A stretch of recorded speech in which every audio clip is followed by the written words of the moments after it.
The Zephyrian commander's mandibles clicked in what his species considered laughter as he towered over the small human female.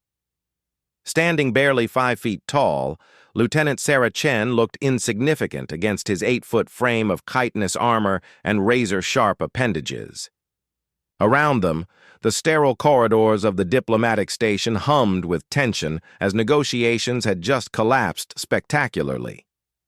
"Your pathetic species thinks it can dictate terms to the Zephyrian Empire," Commander Vexthon hissed, his eyes glowing with predatory amusement. "We have conquered 17 star systems.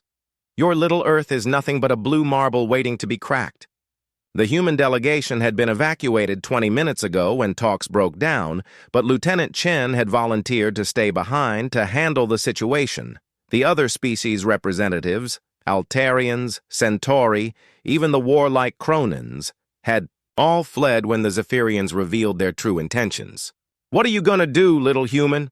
Vexthon sneered, stepping closer. His personal guard of 6 warriors flanked him, their plasma rifles charging with ominous whines. "Call for your fleet? Beg for mercy? Your nearest reinforcements are 3 days away." Sarah reached up slowly and began gathering her long black hair, pulling it back into a tight ponytail. The simple gesture seemed almost meditative, practiced.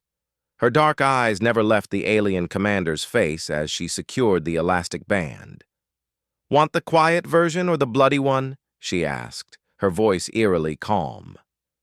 Vexthon's mandibles clicked, faster. "You dare threaten me? I have killed more sentients than—" "Quiet version it is," Sarah interrupted. What happened next would be debated in xenobiology circles for decades. Sarah moved with a fluid grace that seemed to bend the laws of physics. Her hand swept to her belt, not for a weapon, but for what appeared to be a simple communication device. But as her thumb pressed a sequence of buttons, the device projected a holographic interface that no one had seen before. "Diplomatic Override Code 77 Alpha," she spoke clearly. "Authorization, Chen, Sarah, Lieutenant, Terran Defense Corps, Special Operations Division." The lights in the corridor dimmed, then shifted to an ominous red. Vexthon's confidence faltered as a low humming filled the air, not from the station's systems, but from something else entirely. "What is this trickery?" he demanded, but his voice had lost its commanding edge. "No trickery," Sarah replied, still speaking in that unsettling, calm tone. "Just standard human engineering. You see, Commander, while you were busy conquering 17 star systems, we were busy doing what humans do best, preparing for the worst-case scenario." The humming grew louder, and Vexthon realized it was coming from the walls themselves. His mandibles stopped clicking as understanding dawned on him. "This entire diplomatic station," Sarah continued, "was built by human engineers, human architects, human programmers. Every bolt, every circuit, every line of code designed with one question in mind: what if negotiations fail?" The Zephyrian warriors raised their weapons, but Sarah held up a hand. "I wouldn't. The station's defensive systems are now active. Every weapon you're holding is currently being tracked by 17 different targeting systems. Your armor, scanned and analyzed. Your ship, already being boarded by our Marines who were hiding in the station's outer hull." "Impossible," Vexthon snarled. "We scanned for life signs. Human Marines in powered armor register the same as maintenance robots." Sarah smiled for the first time, and it was not a pleasant expression. "Another thing we learned from your previous conquests: study your enemy's sensors, then design countermeasures." The commander's 4 eyes darted around the corridor as he began to understand the trap he'd walked into. "You use the other species as bait."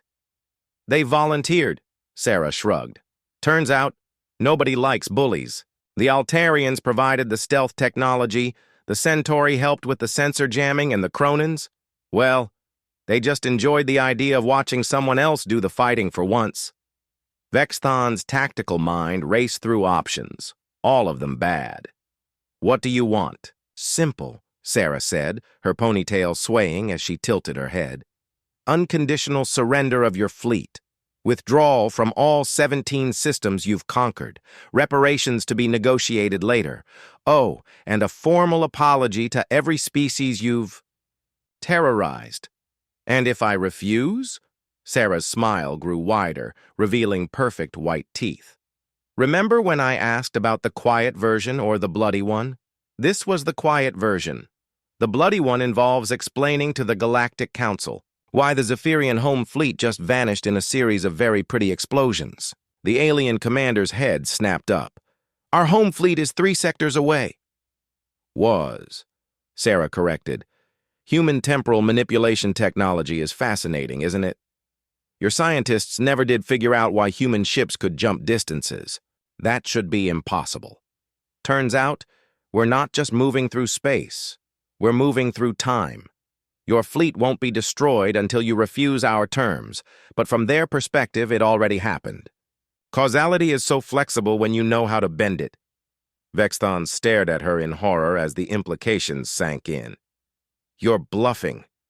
Sarah reached for her hair tie and began loosening her ponytail. Would you like to find out? Because I'm perfectly willing to demonstrate the bloody version. Some of us have been waiting for an excuse to show the galaxy what happens when you threaten humanity's friends. The Zephyrian commander looked around at his guards, who were now visibly shaking, despite their armor. Through the station's viewports, he could see his flagship's lights flickering in patterns that suggested system failures cascading through its networks. What assurance do I have that you'll honor any agreement? He asked, his voice barely above, a whisper. The same assurance you gave the 17 systems you conquered, Sarah replied coldly. None. But here's the difference. When humans make a deal, we keep it. When we make a threat, we mean it. And when someone threatens our friends, we don't just conquer them. We make sure they never threaten anyone again. Vexthon's shoulders sagged in defeat. The realization that humanity had been 3 steps ahead throughout the entire conflict was crushing his warrior's pride. They hadn't just been outfought. They'd been outthought, outplanned, and outprepared by a species they'd dismissed as primitive.